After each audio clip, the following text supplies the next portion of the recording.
So we continue onward with our exploration and study of the astrology found in Brihat Parashara Hora Shastra. We're going to be looking at Chapter 2, dealing with the great incarnations of divine consciousness. And these can be particularly helpful, especially the more you learn about astrology. By reading about, studying, or doing devotional practices related to these incarnations as they are tied to the planets, they can be very helpful as a remedial measure, an important remedial measure. Now, before we get into that, we need to remember that we're just beginning this. And ideally, we wouldn't even have you really looking at charts until we finish this whole procedure. Why is that? Because we're going to talk about things like the qualities of the planets. We're going to talk about the Vargas, the divisional charts. We're going to talk about what is Ishta and Kashta. We're going to talk about the different Avashtas, Dashas, all these varied topics and techniques, Ashtaka Varga. But many of these techniques require that you have knowledge of a broad foundation of tools and puzzle pieces. All right? Meaning that you need to know what are the qualities of the planets first, before you can understand how is the Ishta and Kashta of the planet going to work, the cruel or the gentle influence, how is that going to work? You also need to understand things like Shadbala to see how strong of an influence is there going to be, or the Baladi of Ashtas. So as you go, I'd like to encourage you, for now, to forget about trying to read a chart. So this will be better if you're probably brand new to the whole study. But forget about trying to read the chart. And as we go, try to understand, memorize, and learn each thing individually. That way when we get to looking at a chart or a house, I can say, here's the house we're looking at. Now let's consider the planetary qualities through the Rashi aspects. Let's consider the qualities to the cusps or the Graha aspects. Let's consider how strong this planet might be actually influencing this house based on Shadbala. Let's see, is this planet going to have more of a destructive effect if it's in bad dignity versus if it's in good dignity? So we have to understand dignity, which requires an understanding of the planetary friendships. So anyway, my point being that if you're serious about this study, as we go, learn each piece by itself. Even if you have no idea what it's going to be related to later, learn it by itself. That way when we can relate it to something, you'll say, aha, that makes sense. All right, so keep this in mind. Now, Chapter 2, the Great Incarnations. So the first passage, Maitreya said, O sage, are the incarnations of Vishnu, Sri Rama, Sri Krishna, etc., endowed with Jivamsha? And again, you need to refer to the previous video to see what we're talking about here with Jivamsha if you don't know. So, O sage, are the incarnations of Vishnu, Sri Rama, Sri Krishna endowed with Jivamsha? He's asking here, are these divine incarnations, are they endowed with the sense of individuality that comes from having a Jiva consciousness? But Parashara replied, O Brahman, the four incarnations, Rama, Krishna, Narasimha, Varaha, are wholly with Paramatmamsha. The other indications have in them Jivamsha too. So essentially what he's saying here is that these four incarnations of divine consciousness, Rama, Krishna, Narasimha, and Varaha, are wholly with Paramatmamsha. So they're wholly understanding of their relationship and being as divine pure consciousness, as well as the activities they play within the world. And I always find this fascinating because if you study these incarnations, and again this is going to refer you to Hindu mythology, they'll give you insights into the qualities of divine consciousness. And as you'll see as we get further down, they'll give you insights into the qualities of each planet. But anyway, with Varaha, Varaha, what is that? That is an incarnation. He is an incarnation of Rahu, the north node of the moon. And most people would say, what? Varaha, the north node of the moon, has primarily enlightened consciousness? Well, how can that be? Well, we have to remember that something has to get this whole magical ball rolling. And this idea of craving, of desire, which Rahu represents, we have to remember that Varaha kind of lifted the world up on his tusks. Well, when we have craving and desire, that's like lifting the world up into our experience. Something has to get this whole ball rolling. So even though you might not think of Rahu as something that would possess Paramatmamsha consciousness or Paramatma consciousness, he actually does. So we can't be too hard on that whole idea of what Rahu represents, because otherwise you're being hard on God, right? Now, the unborn Lord has many incarnations. He has incarnated as the planets to bestow on living beings their karmas.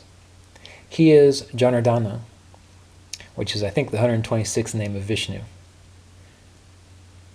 He assumed the auspicious form of the grahas to destroy the demons and sustain divine beings.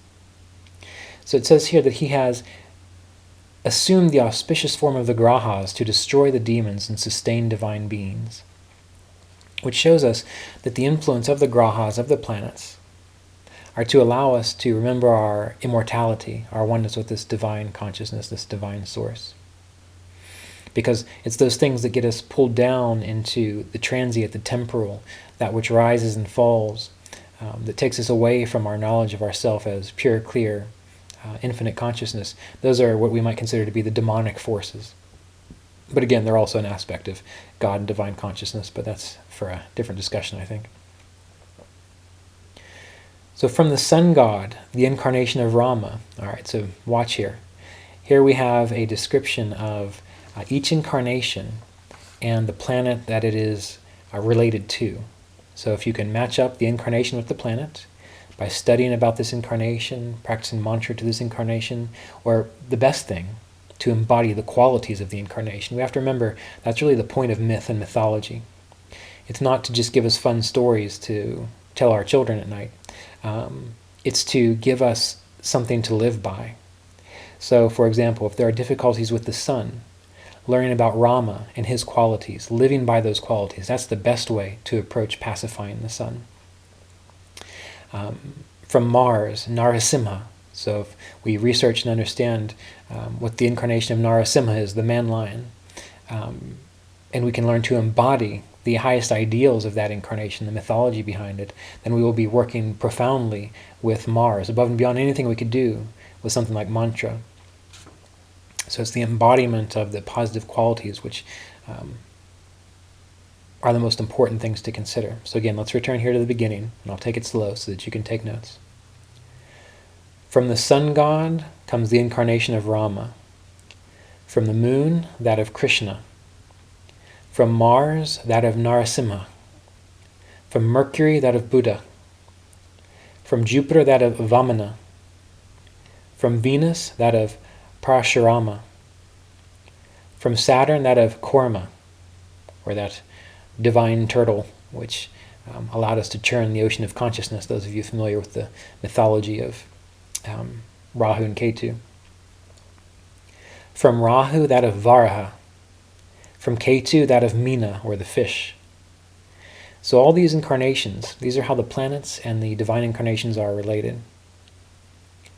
All other incarnations than these are also through the grahas. They also come through the planets. The beings with more paramatmamsha are called divine beings.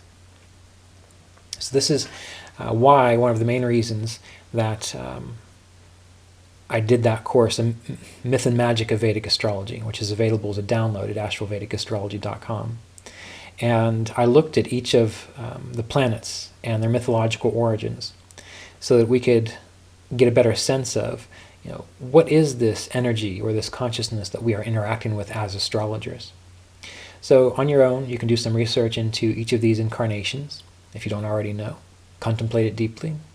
Or you can also go and get the Myth and Magic downloadable course from Asheville Vedic Astrology to help guide you in that process. But either way,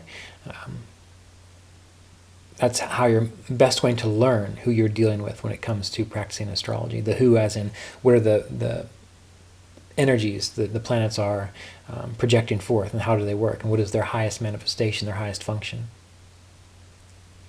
And finally, the longest passage within this chapter. The beings with more jivatmamsha are mortal and can die. That's because they have a sense of individuality. They're a jiva, a soul, which requires a sense of individuality. The high degree of paramatmamsha from the grahas incarnated as the divine forms we know, which we've just discussed, such as Narasimha, Krishna, Rama, etc. Once a divine incarnation's mission is complete, it returns to the graha from whence it came. The jivamsha portion from the grahas are born as humans and other living beings and live according to karmic law. They also merge back into the grahas. At the time of destruction, the grahas will also merge back into Lord Vishnu. So we can see divine incarnations back into the grahas, the planetary energies. Us as individualized souls merge back into the grahas after we pass. And this is one of the reasons that we have things like the Atmakaraka in Vedic astrology, because that will tell us from which planet are we from, essentially. What have we been projected from? Which planet are we embodying, incarnating in this life? So one who knows all of these will become versed in the knowledge of past, present, and future. Without a knowledge of astrology, these cannot be known. Hence, everyone should have a knowledge of astrology, particularly the Brahmin.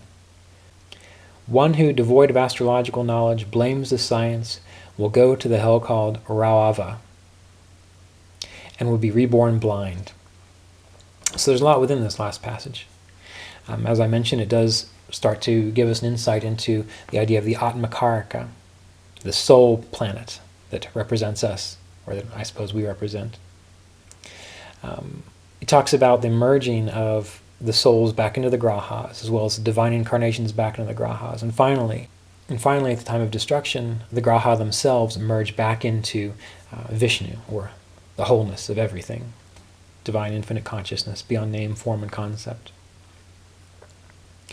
And it requires, if we have the capacity to understand this, then we can have the capacity to understand the past, present, and future. So this is why learning to meditate, and at least to be able to contemplate, is so important, because you have to learn to explore the subtle aspects of what's been shared here. You have to know, all right, what does it actually mean when we talk about the grahas merging back into Vishnu and the individual souls merging back into the grahas?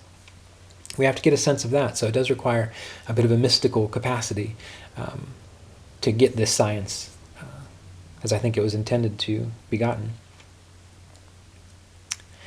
And the knowledge of astrology helps in this regard. So by studying astrology, you learn this, which is why you learn how to understand the past, the present, and the future. It says that everyone should have a knowledge of astrology, particularly the Brahmin. Now the Brahmin, again, I am not from India, so I have my westernized view on all of this. But my understanding of the idea of a Brahmin is one whose purpose is essentially knowledge and being. They're motivated because they want to know something, or they want to share what they know. Versus the other classes, which are interested in making money and improving situations or being of service. The Brahmin itself, part of the whole hierarchy, is interested in knowledge. So if we have a teacher, we want them to be a Brahmin, because they're interested in teaching and sharing and learning. That's really their main motivation. Yes, they need to support themselves, but at the end of the day, they would probably teach anyway. Okay. So for the Brahmin, the person really interested in knowledge and self-understanding, understanding the universe around them, astrology is particularly important because it helps to give that insight. And then it goes on to say, one who devoid of astrological knowledge blames this science will go to the hell called Rahu and will be reborn blind. And forgive my pronunciation there, but this is an interesting hell where I believe they tear off your flesh and eat you alive. But again, we don't need to get into that. Why does he bring up this idea of blaming this science? Well, it doesn't make any sense based on what we've already heard within this chapter. Blaming this science means, we blame our fate or our fortune on the science itself, right? When really astrology is meant to reveal to us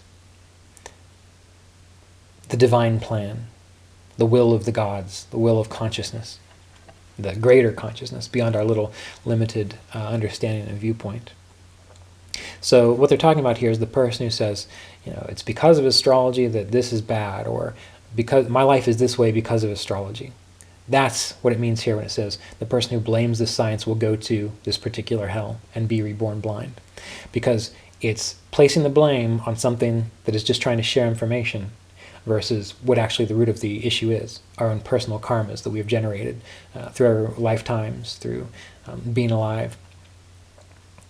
So the point is that we have to remember that astrology itself is to share information. And I was reading a wonderful book last night. It's on astrology and science. It's one of the required reading for the Masters in Cultural Astronomy and Astrology. And it discussed something that I had sort of considered before, but it was talking about oracles in the past and astrologers in the past. And that really people weren't to come to an astrologer or an oracle and say, is this going to happen? Give me a prediction. They came to the oracle, to the astrologer, to say, is this in line with the bigger picture, the grand plan? So they didn't say, tell me what's going to happen.